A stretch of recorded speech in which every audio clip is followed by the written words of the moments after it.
Telangana Congress कायदीन बेशमूल वज़रा, MPs, MLA ने जंतर मंतर पर एहतजाज किया, जिसमें बैकवर्ड क्लासेस के लिए 42% रिजर्वेशन का मुतालबा किया गया। चीफ मिनिस्टर रेवंत रेड्डी आज नई दिल्ली के जंतर मंतर पर बड़े पैमाने पर एहतजाज के दौरान 42% बीसी कोटे के लिए कांग्रेस पोरुबाटा की क़यादत कर रहे हैं। कांग्रेस एमएलसी विजया शांति की बीजेपी हुकूमत के खिलाफ भड़कती हुई तकरीर। मुख्तलिफ सियासी जमातों के कायदीन ने भी शिरकत की। डीएमके एमपी कनिमोजगी ने कहा कि हम तारीखी गलत को दुरुस्त करने की कोशिश कर रहे हैं। जात पात के नाम पर लोगों ने सदियों से नुकसान उठाया, हमें अपने हुकूक के तहफ़्फ़ुज़ के लिए लड़ना चाहिए। पेरियार से मुतासर होकर तमिलनाडु ने 69% तहफ़्फ़ुज़ात हासिल किए। हम तेलंगाना के वज़ीर आला रेवंत रेड्डी की तेलंगाना में 42% रिजर्वेशंस के लिए लड़ने की मुकम्मल हिमायत करते हैं। मध्य प्रदेश के साबिक़ वज़ीर आला कांग्रेस एमपी डिग विजया ने भी शिरकत की। आइए नाज़रीन देखें इसी की तफसीली रिपोर्ट। మా 42% బీసీ రిజర్వేషన్ చేయండి అని మోడీ గారిని అడుగుతున్నారు. బీజేపీకి సిగ్గుందా అని అడుగుతున్నాను నేను. బీసీ బిడ్డలంటే అడుక్కోవాలా? ఇవ్వరా? న్యాయం చేయరా? అంటే మా శ్రమని దోచుకుంటారు, మా ఓట్లు గుంజుకుంటారు. కానీ పార్లమెంట్ లో బీసీ బిల్లు పెట్టి పాస్ చేయమంటే వెనకడుగు వేస్తారు. అయినా మేము విడిచిపెట్టాం. కాంగ్రెస్ ముందడుగు వేసింది, సాధించే వరకు విడిచిపెట్టే ప్రసక్తి లేదు. బీసీ బిడ్డలారా, తెలంగాణ ఉద్యమం అనేక కష్టాలు, నష్టాలు, పోరాటాలు చేశాం. ఫైనల్ గా సోనియా అమ్మ మనకి తెలంగాణ ఇచ్చింది, సాధించుకున్నాం. అదే విధంగా బీసీకి కూడా 42% రిజర్వేషన్ కూడా డెఫినెట్ గా సాధిస్తాం. వదిలిపెట్టే ప్రసక్తి లేదు. Today we are trying to make a big wrong right. People have suffered for centuries in the name of caste. We have not been allowed to be educated, to come to good posts. We have not been treated equally. Today we are fighting for our rights. And I think nobody has the right to say we will not be given our right. Tamil Nadu has been one of the forerunners in getting reservation for OBCs and the suppressed communities. Today Tamil Nadu has 69% reservation. This fight for reservation was started by Periyar and the Dravidian leaders.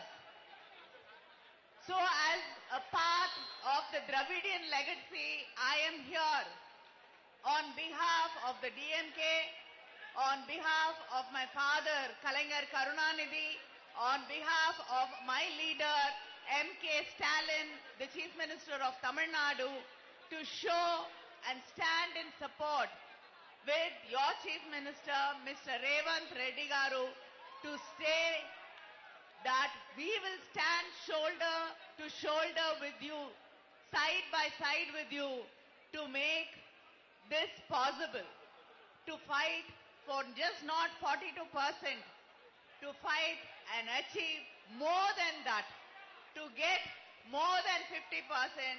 DMK stands with you, we support you, and it's a great cause the Chief Minister of Telangana has taken up, and we support him, and all the best to all of you who've come here so that to ensure and show your displeasure, because the BJP government uses its governors against all state governments. They use it as a weapon to stop all our bills, stall all the progress in our states. We will not suffer in silence anymore. We will stand up as one. We will support you. We'll stand together and fight against this suppression by the BJP government through the governors also. Thank you. इसके बाद कोई नहीं कह सकता कि ये सर्वे सही नहीं है। और एक ये उदाहरण है मोदी जी के लिए और केंद्र सरकार के लिए कि वे जो प्रक्रिया अपनाई है तेलंगाना में उसको अपनाएं।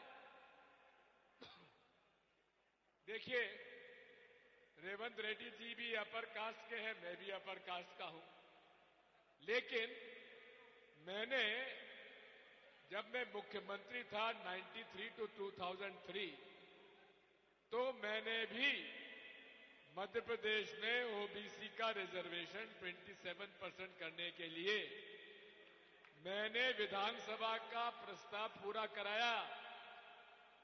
और उस समय भाजपा की सरकार थी, अटल बिहारी वाजपेयी यहां के प्रधानमंत्री थे, लेकिन 2 साल तक हमारा प्रस्ताव माननीय राष्ट्रपति जी ने स्वीकार नहीं किया और वही अब यहां पे हो रहा है। इन्होंने बड़े अच्छे ढंग से 2 प्रस्ताव पास कराए, एक राजनीतिक यानी कि पंचायत और नगरपालिका, और दूसरा शिक्षा और रोजगार।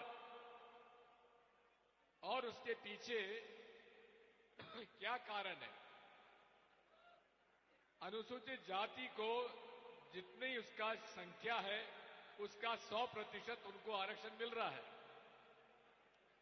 जो अनुसूचित जनजाति का है उनको 100% आरक्षण मिल रहा है, लेकिन और इसी के साथ हमारा जो वर्ग है नॉन रिजर्व कैटेगरी, जिसमें रेवंत भी आते हैं, दिग्विजय सिंह भी आते हैं, उसकी पॉपुलेशन 10%, लेकिन ईडब्ल्यूएस में हम लोग 9.5% ले रहे हैं।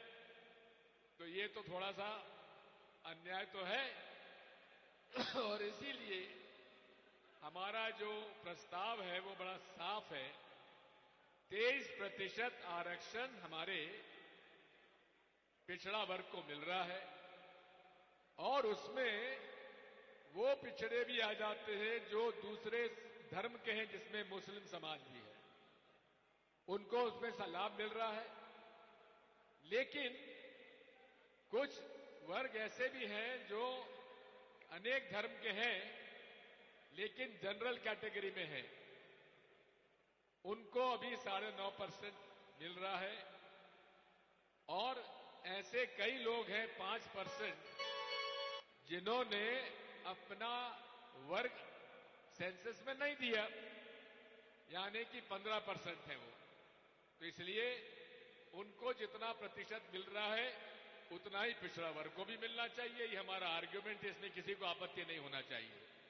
इसलिए मैं बधाई देता हूं राहुल गांधी जी को, कांग्रेस पार्टी को, कि और उन्होंने जिस प्रकार से पूरे देश में कास्ट बेस्ड सेंसस का मुद्दा उठाया है वो अपने आप में आज एक राष्ट्रीय मुद्दा बन चुका है।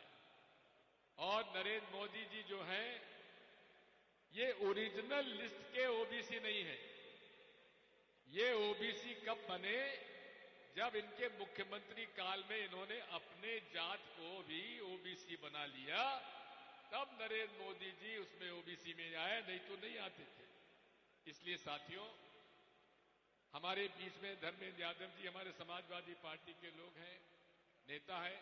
इन्होंने, हमारे नेताजी मुलायम सिंह जी ने तो जीवन भर पिछड़ा वर्गों की लड़ाई लड़ी।